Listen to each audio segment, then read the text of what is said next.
Hey everyone, this is Corine La Font, your favorite radio host, your only radio host, and favorite girl, of course, broadcasting to you from the lovely island of Trinidad and Tobago in the Caribbean on Between the Lines. And you know how we do it here on Between the Lines. We always start off the show with gratitude or thankfulness. And I am extremely thankful to be here above ground to see the beauty of the world. I am always thankful. It's about to rain here in Trinidad yet again. It's the rainy season, it's the hurricane season, but whether or not, I am thankful. I am thankful to have this handsome man sitting next to me, Michael Goddart. Yeah, he looks shocked. I don't understand why. I don't understand. I don't, I don't understand why the shock. Okay, I only have handsome people on my show. Well, That's just. because you're so handsome. Oh, I'm not competing with you today, Michael. I'm not. Okay, tomorrow we can do that, but not today. Okay. Not today. So let me tell you a bit about what we're talking about, and we're talking about how to live in the new now. I love that topic. I can't wait to hear what Michael has to share in it. How to live in the new now, and take it how you want to take it, or follow us how we want to go, because we have no idea how we're going to go with this conversation. Let me tell you a bit about Michael. Michael Goddard, and I don't know what MFA initials behind his name mean, but he will tell us. He is the author, most recently, of In Search of Lost Lives, a winner of 4 book awards. His new transformative book, A New Now, Your Guide to Mastering Wisdom Daily, Achieving Equilibrium, and Empowering Your Nobler Self, oh my God, gives readers an invaluable guide to awakening and of empowering their higher consciousness so that they can readily navigate their lives successfully, happily, easily, and discover how to live in their new now. And a little bit later, you know how we do it here on Between the Lines. I'm going to showcase his website, where to get his book, how you could contact him, how to, just connect with Michael so you can live a happier, more empowering, inspiring life. So, Michael, we are here. Let's get into it. The new now. Let's contextualize what the new now means. Now, does it mean the new now, meaning the new normal, as people call it with the pandemic? The new now, meaning the way we are moving forward. What is the new now? A new now is really a new way, excuse me, of being. It's empowering your higher consciousness so you can navigate your life more readily moment to moment. Basically, we all have the divine within us, and we all have higher minds. So it's really raising your consciousness and enhancing and empowering your intuition, your ability to grasp inspiration. It's really plumbing the 5 sources of wisdom that I speak about. It's learning how to get in touch with and become your authentic self, to free yourself from non-supporting beliefs, self-sabotaging subconscious beliefs. My book is a very interactive, self-participatory book that you can go through at your own speed. Basically, the whole book is designed as a self-course in empowering you to lead the best life possible for yourself. So if you had had these tools, this knowledge, this enhancement of wisdom during our COVID pandemic, it would have helped you enormously. In fact, I had hoped it would come out sooner, but it just came out a few weeks ago. It's actually already won a book award 2 weeks after it came out from, yes. So I encourage people to go to the website to explore everything they can at Goddart.com. That's G-O-D for God and D-A-R-T, Dart, just Goddart.com. And by the way, Corine, MFA stands for Master of Fine Arts. It's a terminal doctorate in creative writing I got from University of Bowling Green. Well, let me tell you, that's a bunch of information right there. And I want to say to you, one of the questions that popped in my mind, and thank you for clarifying MFA, is what would make you an expert in this? Have you gone through something in your life that made you have this experience, that this need to share or to encourage persons to live in the new now? I heard you mention intuition, connecting with the divine.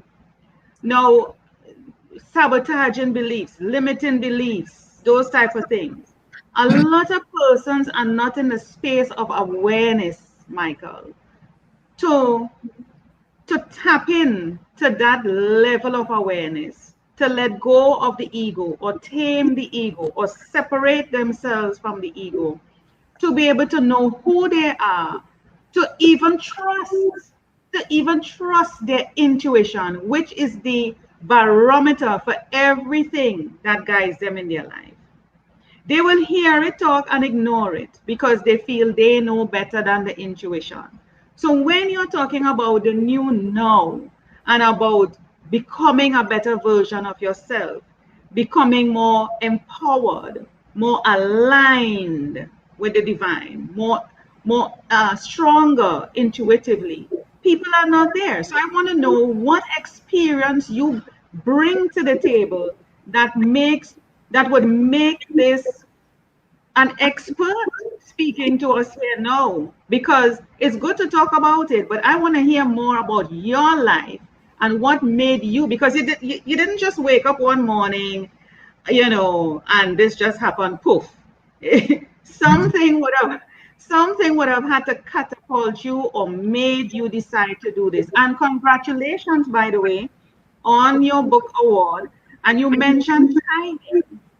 You wish that it would have been out before, but it came out at the right time.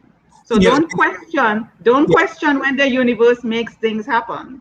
yes, Anyway, yeah, no, everything arrives at the right time. So just after I turned 11, Corrine, I let go of my parents' religion because I began to confront the fact that I was going to die, and I wanted to make the use of my life.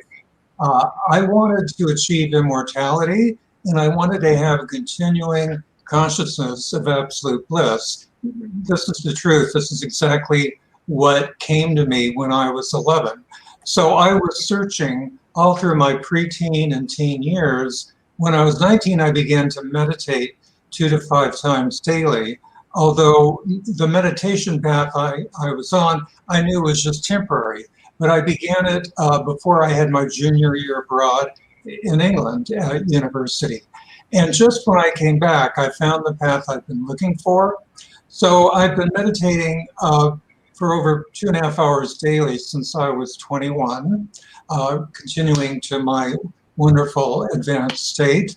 But also my 20s, I started to actively work on my intuition. And that became more active in my 40s. And so I've had these dual routes of this very high meditation where you're meditating on what's called the word of the Bible. It's also called logos by Greek philosophers. It's Shabad in India, or the name. So it's contacting the inner divinity, the inner sound. Now, many people can hear this already. It may be just a very distant echo of something. But when you concentrate your attention and focus it at your eye center, then you're more in contact with it. And when I was initiated onto the second path, I was given the full instructions for how to meditate and contact the sound. But along with that, I've had to really rely on my intuition. 9 years ago, I almost died. In fact, my intestine died. And I was unconscious for 2 days. And miraculously, I was taken to a hospital. And I had much of my intestine removed and resectioned. And then 2 months later, the bowel obstruction started. I can't imagine anything more painful. I would get one and I'd be in the ER begging them to let me in to have this taken care of. You can die very easily of it. Well, the reason I'm telling you this is that From the time I had the first and particularly the second major surgery, if I ate too much or the wrong things, it could trigger another bowel obstruction. So I literally began to intuit every single spoonful of food I would eat. I mean, I would be as specific as putting in, X number of chips, taking one out, same thing with crackers, putting food back so I didn't overeat, because then that would create bloating and and a partial bowel obstruction, if not a total one. So I've been meditating daily a great deal and intuiting throughout my life with this firm commitment to make every moment count, because we're here for a purpose. We each have a spiritual purpose for being here. We may or may not become aware of it. Um, but my spiritual purpose is to do the best I can do to practice my spiritual path. And hopefully this will be my last incarnation, if you happen to believe in reincarnation. Yes, yes, I do. I do. And wow, you know what struck me? You said a lot of stuff, but 11. What is an 11-year-old boy thinking the things that you're thinking? You're supposed to be having fun, riding your bike, playing with your friends. What are you doing? I was having fun. I had a lot of fascinating hobbies: tropical fish, trains, chess. Um, but the thing is, friends of mine who came on a path in their 40s or 50s, they've said, why did you start when you were 11? Well, I've been searching actively for 3 lifetimes prior to that. In my spiritual memoir, In Search of Lost Lives, I recover 88 past lives, 71 human lives, and 11 animal past lives. How is And that so, possible? Explain that. Explain that. How do you get into your lives? Explain that. Break that down for the lay person to understand. yes, yeah, I was able to access my higher consciousness. Basically, your soul knows everything, and the soul knowing was filtering through to my higher mind. So either information and knowing and reliving of lives came through automatically, or if I had questions, I was able to intuitively suss out what I wanted to know. In Search of Lost Lives, it's a large book filled with exact detail. It explains so much about who I am this lifetime, things I was always curious about. Like I started writing and directing plays and acting in them when I was 7. That comes from a particular lifetime, 4 lives ago when I was in Denmark. I also started drawing floor plans and elevations, very much into residential architecture when I was 8 through 12. And that relates to a life in America, in just post-revolution America in Baltimore. So, but it all relates to desires I had, which I needed to fulfill. So as you go through the book, Life by Life, you can see how I was being spiritualized life after life by just very important but specific things. I was being primed to come on this particular spiritual path and was actively searching for a teacher from that life in Baltimore 3 lives ago. And then my second life ago, I was a banker, a British banker, and I was stationed in the Raj for 3 years in India. And there I met like the highest teacher you could meet. So that was like the realization of everything. So that led to my seeking. In my last life, I was also English. Luckily, my family, we owned like an office supply company. So I had that provided for and I worked, but I call that my English seeker life when I was trying all kinds of different paths, metaphysics, Madame Blavatsky, all these things I'm sure you've heard about, just trying them on, looking for something that would fit. So everybody's on their own spiritual path. I'm not advocating any particular meditation, any path. I want to empower people to take responsibility for their spiritual evolution. Because, How, the how, oft-quoted quote yeah. by Teilhard de Chardin is that we are not human beings having a spiritual experience. We're spiritual beings having a A human human experience. experience. And Yes. we're here There's for, some faiths that might, there's some faiths, sorry to interrupt you, that might not agree with that. There's some faiths that might not agree with that because they say we are human beings. We are not spiritual beings, you know, and well, we're human spiritual. beings for the time we're here. And then we have to give up the body. Uh, and then we exist as mind and soul entities until we reincarnate, if we Mm, are reincarnating. I mean, some people will go to a higher region, which will seem like heaven, bliss, for, they may come back in 500 years. As yeah. I continue to reincarnate, the time in between my lifetimes, Corrine, got narrower and narrower until it was basically 12 or 13 years, Earth years, You before I. know, we talk about that transition, you know, after death. Nobody comes back to, well, let me not say that. It doesn't happen to me as far as I know. To come back and tell us the story of where they went, you know, persons have had near death experience and people have died and come back and experienced things and shared whatever they experienced. But, you know, generally people in our lives who are close to us, our families, when they die, they don't say, well, I went here, I went there, and this is what happened, and come back to share the story and said, you know, we took that road, don't take that road. And in order to prepare for this, you need to do that. Well, Nobody. yeah, well, you see, you enter a higher reality, and you remember. I mean, when you're in the midst of a dream, it seems absolutely real, and you're Mm, struggling or you're having a fabulous time, and then you wake up and think, oh, that was a dream, and yeah. you're you're reoriented.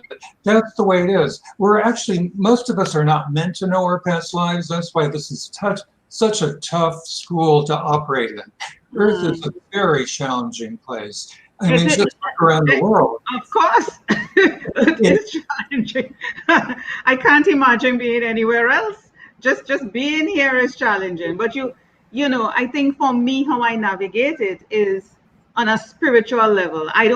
Like I say to people, I may live in the world, but I'm not of the world. So I don't get caught up. I don't get caught up, and I don't just say it for words. This is how I live, and this is how I believe I'm meant to live. And I do agree with you that we are spiritual beings having a human experience. I've always believed that, and it becomes more resonate in me. You know, you're sharing a lot of things that if somebody's listening to this, they might say, "Ooh, that's woo woo." Whenever I talk to people, you know, on a spiritual level, they're like, "Ooh, that's woo woo." No, I don't believe in that and whatever. What would you say to persons like that who are thinking, "Oh, that's woo woo," and what he's talking about doesn't make sense because they're coming from a sort of religious or like we say, a belief, limiting belief, or just their belief. Let's not call it even limiting, their belief on it. What would you say to them listening to this? well, I would suggest if they want to have an open mind. I mean, you can be in any religion and follow a spiritual path. I mean, I believe that all religions really are basically saying the same thing. Religion comes from the Latin religare, if I'm pronouncing it correctly, which means to bind back to God.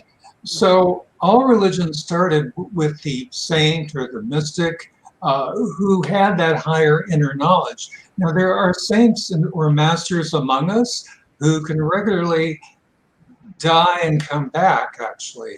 They go into the higher, subtler realms, and then they come back. And they may come as teachers to initiate disciples. They may have 1,000 disciples. They may have 39. They may have 12 disciples that they initiate. But those whom they initiate are given the instructions for making that kind of spiritual advancement. So I would say, I'm giving out a lot of different information here, but I would say have an open mind. If you really have trouble with the concept of reincarnation, and you think, once you die, you'll be reunited with your family and you'll be at a 50-foot long table having Thanksgiving dinner with Jesus, that's fine. Embrace that. But I don't feel that, God is not, way above having a grand old time surrounded by fleecy clouds and angels. God is within us. He's hidden within us, and you can go in and contact him.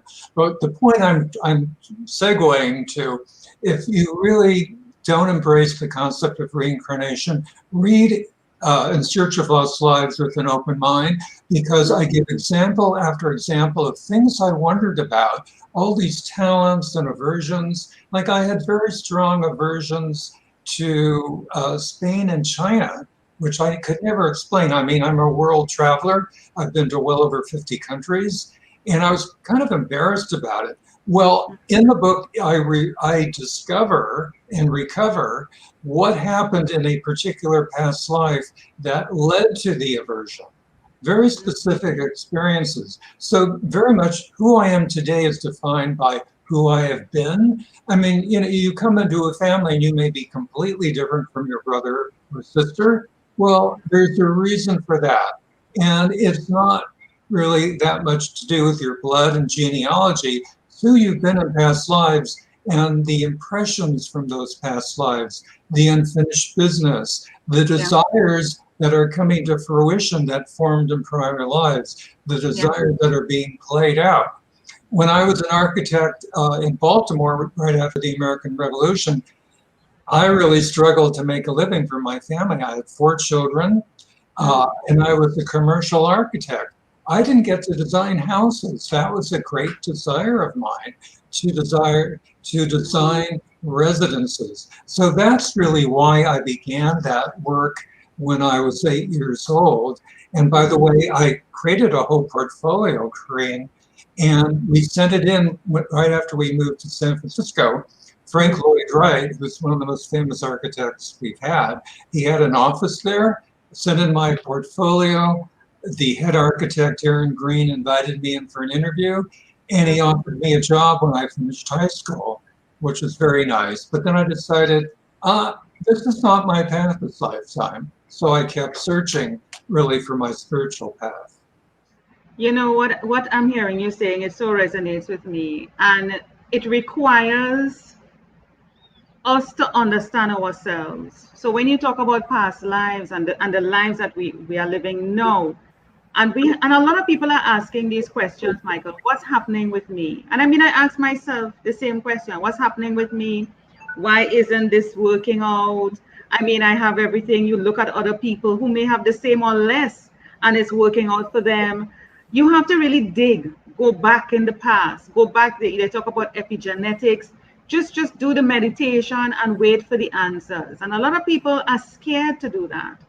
They are scared to find out. There's a fear of going back, you know, of finding out why this is so. Look at your family, you know, how you relate to your family, your siblings, your parents, your mother, and just look at the trend, even trends in your intimate relationships, what's happening there. The clues are there, Michael. The clues are there. Yeah. The clues are there, but most, you know, virtually no one is going to recover their past lives. But you can gain an awareness from reading, you know, about how I did it. But that's where a new now comes in, because it gives you the tools and the knowing to develop your wisdom, to be able to deal with any difficult family member or friend, to lead a richer and richer life and make best use of your life, and know how to be, you know, and what to do moment to moment. We're faced with decisions all the time. During COVID, we had so many streams of information, misinformation coming through. It was really hard to navigate. So this is a book you can work with and use throughout your life. I have a journey journal on my website you can download. It's just a Word document that you can, and I describe in the book how to use it, how to further your spiritual journey for your time on Earth. And for anyone who's listening, it may be for the next 15 years, 50 years, or 5 days. We don't know. You start to cross the street, you don't know if you're going to get to the other side. So the whole idea is to heighten your awareness to your greatest capacity. And you have the tools within you to do that. This is just really a primer for helping you do that. Yeah. important.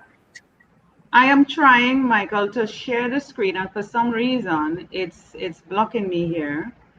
Um, if I'm not able to do that, I will definitely share it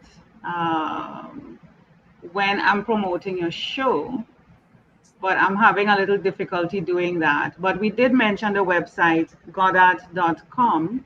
Let me just make sure. Yes, it's pretty simple. GODDART.com. Yeah. One of the things that has been happening or has happened to me a few times, which I want to share with you, is, what, because you mentioned dreams. When you're dreaming, like say today I have a dream and I get up, I use the bathroom, I come back and I go back into the dream. The dream continues. I go and use the bathroom again and the dream continues. Or the next day, the dream continues. How would you explain that? Actually, Corine, honestly, I've never heard of that. You're quite a master dreamer. I hope you're having a great time. I Um, am, but sometimes it's not great. I don't know. It has happened a few times, yes. and I'm like, Well, wow. well, something is being worked out in your consciousness, in your mind. I, I actually have never heard of that. That's just really intriguing. Yeah. So it shows a certain kind of mental development, I would think, Mm, to retain that focus, actually. So that's yeah. that's very interesting and impressive, Kareem. Yeah. Thank you. Well, listen, this is so good to know that you haven't discovered this or heard about it. So it is something for you to go and research, Michael, so that you can come back and help me out. Okay, but the whole thing is, Kareem, I don't want to dream more. I want to wake up from the dream we're living in the physical world. That's right. But I don't know if the dream is trying to tell me something as well, because dreams, I think, are also Well, a way into another realm to tell you something. I don't it know. can be, yeah. So I would just suggest have a pad and pen near, on a bedside table, so you can write Mm, down anything immediately when you wake up.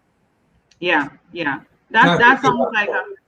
yeah, that sounds like a plan. That sounds like a plan, Michael. I really appreciate that. And my apologies as we wind up, for not being able to show your website, which I always love to do. But I am definitely going to be sharing it in the description, in all the different ways it's going to be promoted. And I want to say thank you so much. So living in the new now, how would we sum that up? How to live in the new now? What would be the one tip or two tips that you can share with somebody listening on how they should be living in the new now, starting today? Well, I would say ask yourself the essential question, which is Mm, how can I live as my aware self? mm-hmm. So continue to ask that and focus on wisdom, because wisdom is the pathway to your authentic self. Mm-hmm. Mm-hmm. Oh, there's my website right there. I got it. While you were talking, I was playing around. Yeah, so here it Fabulous. is. Yeah, Yeah. there it is. Mm-hmm. So go ahead So with the tips as we round up. Yeah. yeah, so ask yourself the essential question, how can I live as my aware self? And Mm-hmm. cultivate your wisdom in a state of equilibrium, which I Mm. go to in great detail in the book. I Nice. do So now. let's do a quick tour of this website. So we have the new now here, obviously, and in Mhm. search of lost lives. What would you suggest persons read first? Do they read the lost lives or the new now first? Which one would you say? Uh, or spiritual revolution, which gives you Yeah, your entire yeah. spiritual foundation. Mm-hmm. Those are in print. My other book, Bliss, is available but not in print. I would say, really, see, I don't tell people to do things. I would say, really, explore it and Mm-hmm. feel which book you're pulled to read first. Yeah, Really, yeah. rely on your inner knowing to know which should come first. Let it lead you. I believe in that. I totally believe in that. And if persons are to reach you, how can they do so? Through this website? Is there a contact us page? Yeah, Or yeah. which My email is on virtually every page of the website, so they can okay. email me. Should be on. There we go. Yeah, it's here. Right there. It's in blue. And Mm-hmm. if you buy books from Amazon, you can click over from the website to Amazon to the particular book. And I have excerpts for all the books, a lot of excerpts, so you can get your mind wet, so to speak, rather than your Yes. feet, by reading it and seeing if you'd like to go further. And all the chapters and sections. I would yeah, definitely read through like the main page for New Now, because you see all the sections. There are 10 chapters with about 63 sections, about the 33 wisdoms and the 10 keys to achieving equilibrium.